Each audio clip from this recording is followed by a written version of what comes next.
En haute mer, au cœur de l'Europe, mystique rhénane, sentiment océanique et création artistique.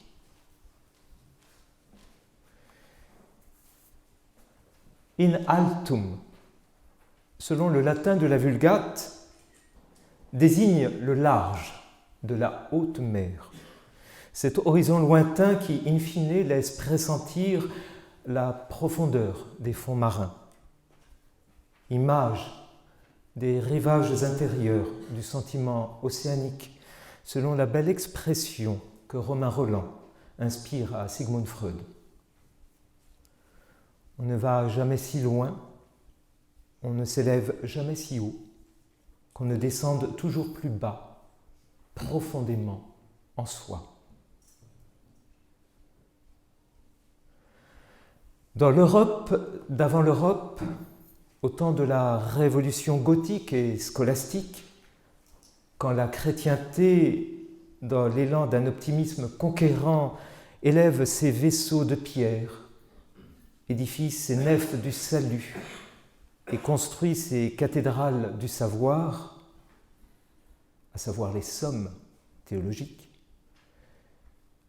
Maître Eckhart consent à s'abîmer dans les profondeurs d'une haute mer, auf See, tel l'apôtre Pierre, qui, sur ordre de Jésus, consent à conduire sa barque au large. Duc in altum, dit Pierre, dit Jésus à Pierre. Confronté au mystère de la déité, Meister Eckhart, le maître en théologie, le prêcheur, et plus essentiellement encore l'homme, nu et démuni face au mystère divin, est finalement obligé de consentir au plus radical acte de foi.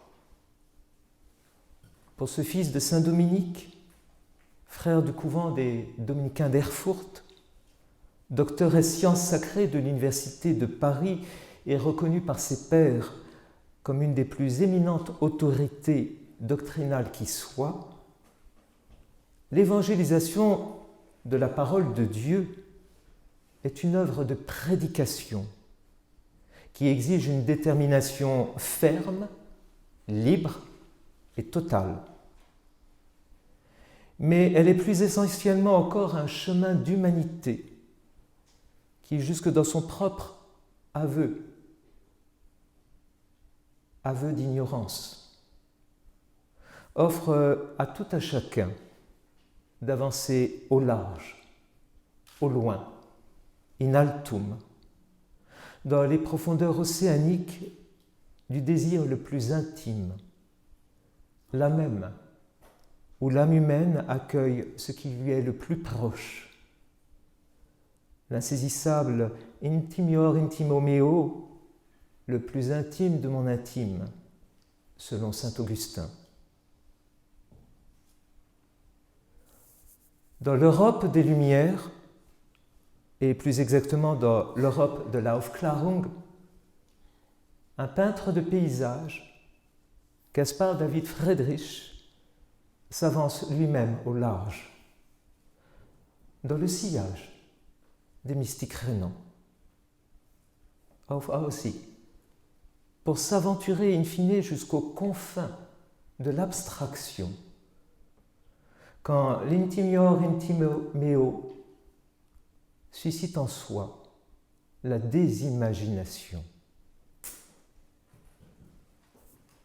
Un nouveau savoir.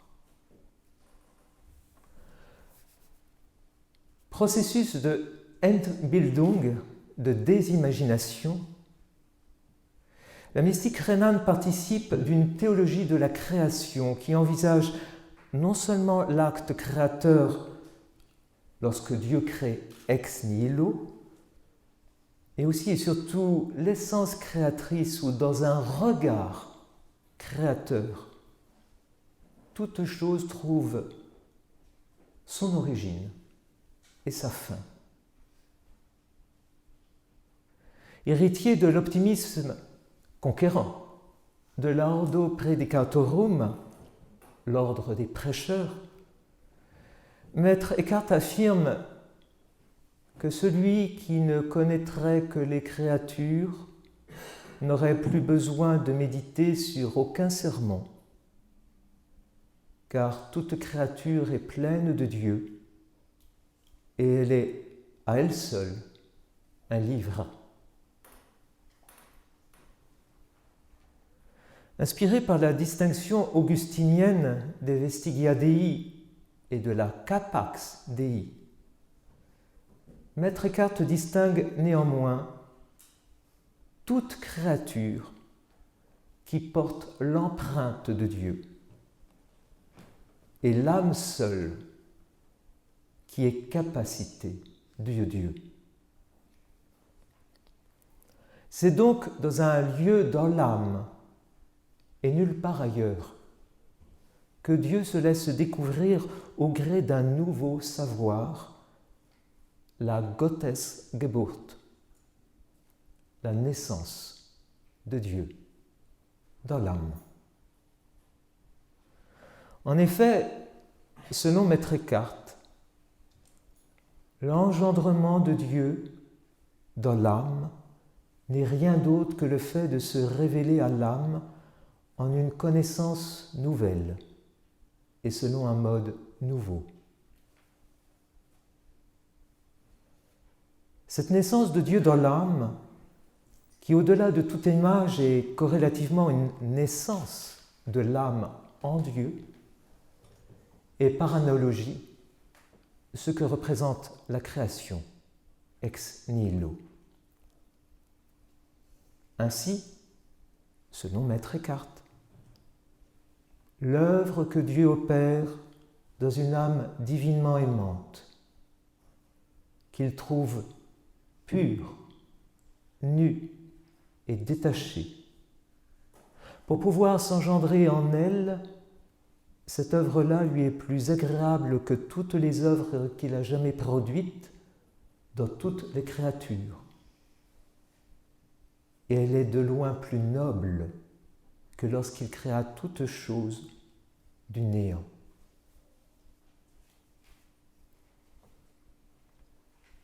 Cette naissance suppose un regard intérieur qui, conformément à la prédication de l'apôtre Paul, quand il parle du miroir, speculum, participe du regard de Dieu lui-même au-delà de tout créé, au-delà du temps, au-delà de l'espace. L'œil dans lequel je vois Dieu, c'est l'œil dans lequel Dieu me voit. C'est un seul et même œil, un seul et même regard, une seule et même connaissance, un seul et même amour.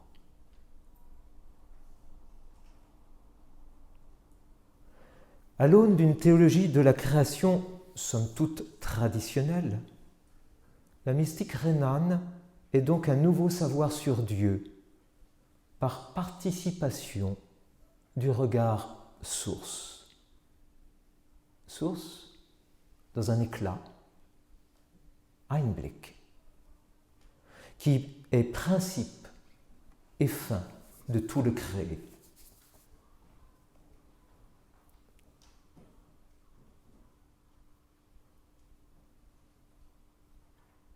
Ce nouveau savoir exige la nudité de l'être créé, qui en son ground, son fond, son assise intérieure, confine à l'être nu de la déité, abstrait de toute image, forme et concept. Le mystère divin en son essence étant à inventer au sens médiéval du terme, c'est-à-dire trouver au-delà de Dieu lui-même, au-delà de Dieu qui n'est ni ceci, ni cela, au-delà de toute image, concept. En empruntant une voie résolument apophatique, de veine néo-platonicienne, Maître Eckhart étant une éminente figure de l'école dominicaine de Cologne, néo-platonicienne par rapport à Paris, plus proprement aristotélicienne, Maître Eckhart conduit jusqu'au dépouillement de toute forme intelligible, la phaérésis, pour atteindre le fond sans fond et connaître l'unique forme ou morphée de Dieu, au-delà de tout ce que l'on peut appréhender par les sens et par l'intellect. Acheminant tout savoir sur la déité au-delà de tout affect, au-delà de toute raison, jusqu'aux confins de l'abstraction. Entbildung.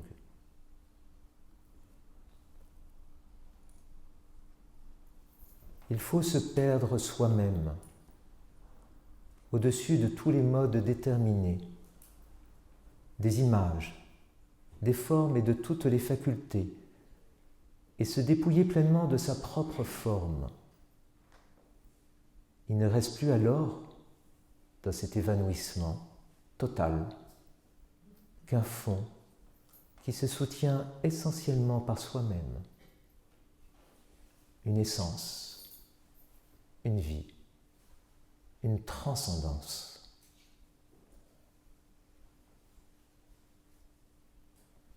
Cela ne se fait pas en vertu d'une propriété naturelle,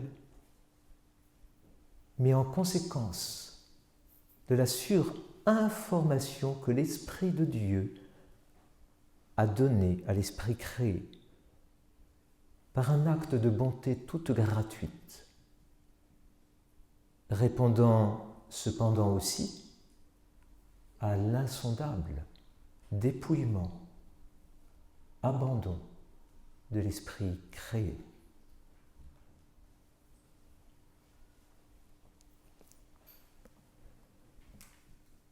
Si la transcendance ainsi approchée exige la désimagination Entbildung, celle-ci n'est envisageable, selon un disciple de Maître Eckhart, Jean Toller, notre très cher Strasbourgeois Jean Toller.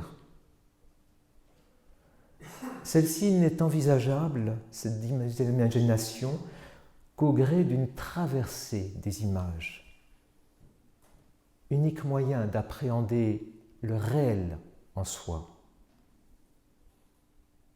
Ainsi, pour Jean Toller, il faut se servir des images pour s'élever par elles, au-dessus d'elles, et passer des pratiques extérieures et sensibles à l'intérieur pour entrer en soi-même, dans le tréfonds, où est la vérité du royaume de Dieu.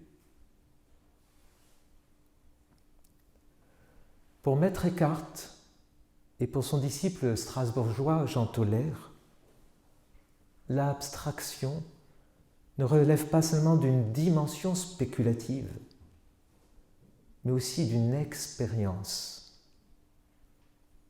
Une expérience quand dans un monde où tout s'écroule au XIVe siècle, et nous savons trop bien ce que cela veut dire, un monde où tout se dérobe au XXIe siècle.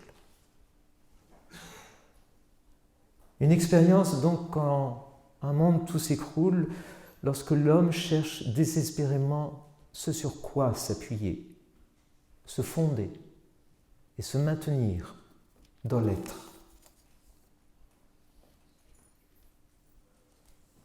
Né de l'optimisme conquérant du XIIIe siècle, la mystique rhénane se révèle éminemment pertinente lorsque, au XIVe siècle, les contemporains de Maître Eckhart, puis de Jean Toller, se confrontent à un temps d'inquiétude, de fléau de marasme, de chaos.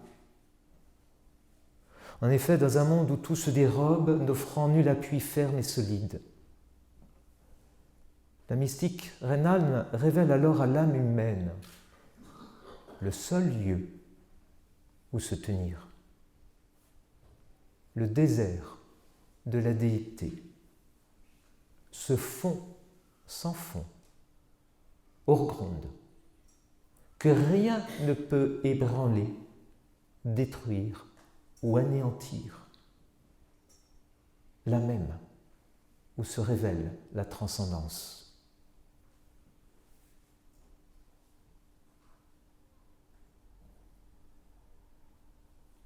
Pertinent au XIVe siècle, la recherche du lieu distant et un, selon l'expression de Maître Eckhart, consonne avec les questions posées par les périodes de transition des temps modernes, qui, traversées par des aspirations parcellaires, particularisées et contradictoires, engendre une volonté de réforme, de renouveau, de refondation. Qu'il s'agisse de la théologie ou de la philosophie, de la réforme ou de la contre-réforme, du piétisme, piétismus, ou de l'idéalisme allemand, la voie ouverte par la mystique Renan offre à maints esprits la possibilité d'inventer, toujours au sens médiéval du terme, de trouver, inventer un mode d'être au monde, au-delà de tout mode.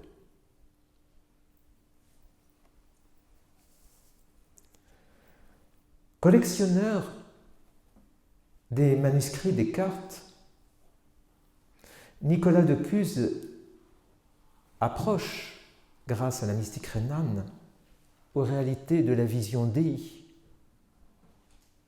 Et n'oublions pas que Nicolas de Cuses est le contemporain de cette grande catastrophe, la chute définitive en 1453 de Constantinople, qui ébranle la chrétienté. Éditeur en 1516 de la Theologia Deutsch, théologie germanique, qui fut longtemps attribuée à Jean Toller, Martin Luther puise dans cette mystique Renan l'essence d'une doctrine de la grâce, où l'homme ne peut rien s'approprier par lui-même, où il doit tout recevoir. Il ne peut d'ailleurs jamais rien retenir, nous n'en faisons que trop l'expérience.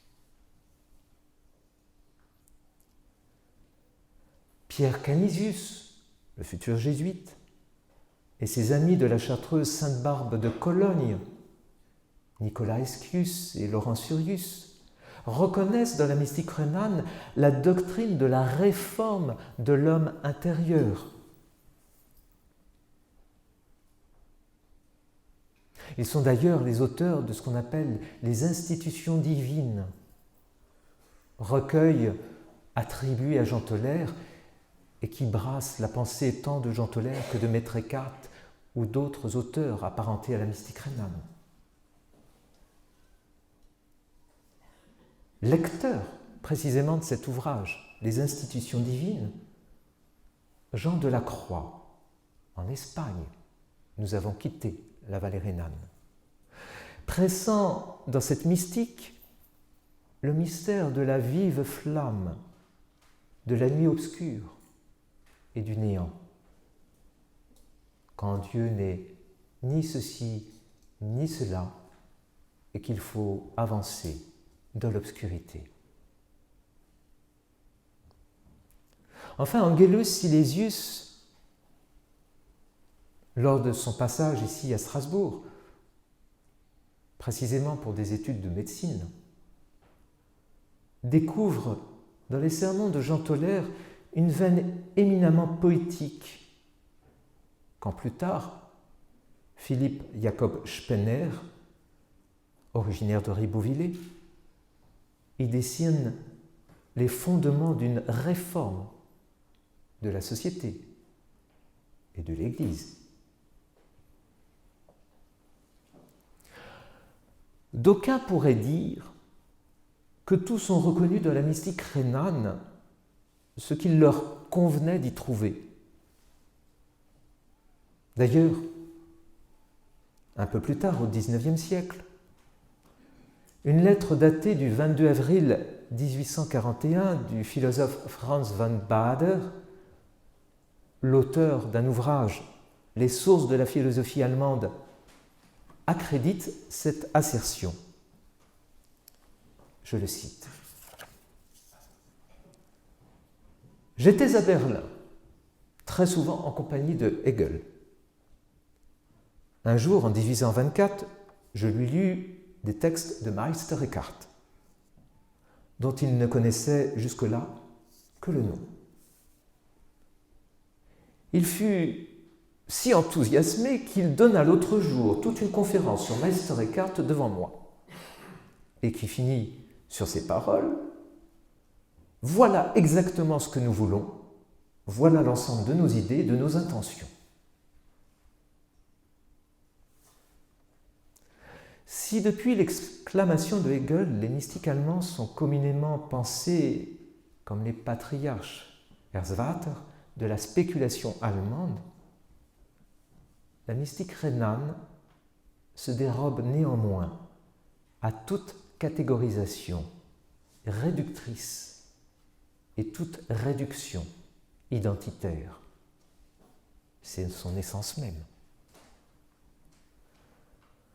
Au-delà d'une identité affirmée jusque dans la Theologia Deutsch, titre donné par Luther, théologie germanique, à ce petit traité anonyme longtemps attribué à Jean Tauler, la mystique rhénane est constitutive d'un socle culturel européen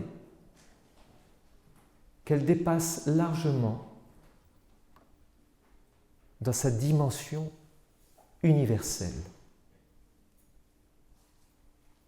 D'ailleurs, force est de constater que la désimagination, Entbildung, inhérente à la doctrine de Maître Eckhart, offre à quiconque se met authentiquement à son école d'aller au-delà de tout ce qui peut être imaginé ou même conçu, jusqu'en un point ultime où la pointe de la transcendance confine à l'universalisme.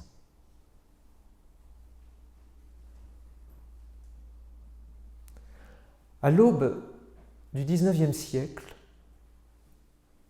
c'est une peinture de paysage qui, contre toute attente, conduit le regard jusqu'à l'empreinte de la transcendance. L'œuvre peinte de Caspar David Friedrich, peintre de paysages romantiques, n'est pas une quelconque illustration de l'œuvre de Maître Eckhart, ni même des sermons de Jean Tauler. Cependant, outre l'analyse de ces tableaux, la plupart de ses écrits, lettres, poésie et aphorismes révèlent une sensibilité spirituelle en étroite connivence avec la mystique rhénane. Caspar David Friedrich peint à l'aube du XIXe siècle, lorsque le monde religieux, littéraire et philosophique de la jeune Allemagne redécouvre la mystique médiévale. Il ne s'agit pas tant d'une découverte que d'une reviviscence des sources de la théologie de l'Église luthérienne et du piétisme, pietismus, où les sermons de Jean Tauler font autorité depuis le temps de Philippe Jacob Spener. Cet enracinement spirituel et profondément biblique conforme la pensée de notre peintre romantique. Élevé à Greifswald, en Poméranie, au bord de la Baltique, dans un milieu piétiste, Friedrich n'hésite pas à paraphraser la Bible pour exprimer ses théories sur l'art de peindre. On pourrait recourir aux mots employés dans les Saintes Écritures. Et si tu avais toute la sagesse du monde, mais n'avais pas l'amour, tu serais comme un airain sonnant et un grelot tintant. Ou encore, si tu comprenais l'art de faire trembler le pinceau mieux que quiconque sur toute la surface de la terre, mais qu'il te manquait le sentiment qui donne la vie, toute ton habileté ne serait que travail mort. Par ailleurs, les sonnets comme Der Morgen ou Der Abend consonnent davantage avec les hymnes du Gebenburg, piétiste, qu'avec la poésie de Goethe et de Novalis. À Dresde, où Friedrich s'établit, cette inspiration religieuse, ravivée par sa fréquentation d'un cercle littéraire où s'illustre le peintre Philipp Otto Runge ou l'écrivain Ludwig Tieck, retrouve la veine spirituelle des mystiques rhénans, médiévaux. C'est d'ailleurs en parfaite consonance avec le panenthéisme de ces derniers que Caspar David Friedrich affirme que l'homme noble, le peintre, reconnaît Dieu en toutes choses, tandis que l'homme commun, le peintre aussi, ne voit que la forme et non l'esprit. Ces aphorismes, formellement plus proches du traité spirituel que du discours philosophique, évoquent enfin le terme de la vision dans les termes empruntés à la théologie germanique. Ferme l'œil de ton corps, afin de voir ton tableau d'abord par l'œil de l'esprit. Puis mets au jour ce que tu as vu dans l'obscurité, afin que ta vision agisse sur d'autres, de l'extérieur vers l'intérieur. Envisagée à l'aune d'un regard intérieur, cette vision n'a d'autre fin que le fond vivant, sans lequel toute chose est l'être morte. Je ne dois pas seulement peindre ce que je vois devant moi, mais aussi ce que je vois en moi-même. Si je ne vois rien en moi-même, mieux vaut cesser de peindre ce que je vois devant moi. Car si je me hasarde à peindre alors que je ne vois rien en moi-même, mes tableaux ressembleront à ces paravents blafards que l'on trouve dans les hospices derrière lesquels on s'attend à trouver des malades ou des morts. Précurseur de l'abstraction, et il a été reconnu comme tel récemment. Caspar David Friedrich est en réalité un héritier inattendu de la veine spirituelle rhénane. Ainsi, dans La femme au soleil couchant, petit tableau aujourd'hui conservé à Essen, une femme tournée vers le couchant et baignée de lumière achève sa course au bord du chemin, la même où le chemin est sans chemin, selon l'énigmatique expression de Maître Eckhart. Perdue en contemplation, cette figure nous invite à devenir un regard infiniment créateur pour connaître enfin tel que nous sommes connus de Dieu lui-même, selon l'expression de l'apôtre Paul, car nous voyons à présent dans un miroir, speculum, selon la Vulgate, en énigme, mais ce sera alors face à face. À présent, je connais d'une manière partielle, mais alors je connaîtrai comme je suis connu. Plus qu'un paradigme de l'abstraction qui, de l'aube du XIXe siècle jusqu'au seuil du XXIe siècle, n'a cessé et ne cesse de susciter la création artistique, l'œuvre de Caspar David Friedrich représente un kairos, en tant qu'elle manifeste ce que l'abstraction doit à la mystique rhénane. D'aucuns pourraient à juste titre évoquer Piet Mondrian, Vassili Kandinsky, Jean Arp, Marc Rothko ou Pierre Soulages. Mais à la différence de ces artistes, dont certains par ailleurs ont lu Maître Eckhart, Caspar David Friedrich a saisi le sens de la désimagination grâce au tamis d'une tradition spirituelle et donc grâce à un enracinement dans une culture de la transcendance. Évoquer cette voie ne consiste nullement à exclure d'autres chemins empruntés par les peintres, les sculpteurs, les plasticiens et les musiciens. Mon propos consiste tout simplement à désigner une réalité trop souvent occultée, non seulement par l'histoire de l'art, mais aussi par la critique. Ainsi, au-delà d'une simple conception esthétique qui clôt sur sa propre forme n'est nullement iconique, la désimagination manifeste l'empreinte de la transcendance, que nul ne peut mésestimer sans porter atteinte au chemin de la création culturelle. Si l'Europe renonce à reconnaître les racines chrétiennes de sa culture, elle ne peut néanmoins nullement méconnaître les sources qui irriguent son ethos. Et oserais-je dire, il lui faut donc avancer, in altum, de la profondeur même du sentiment océanique. Je vous remercie de votre patience et de votre attention.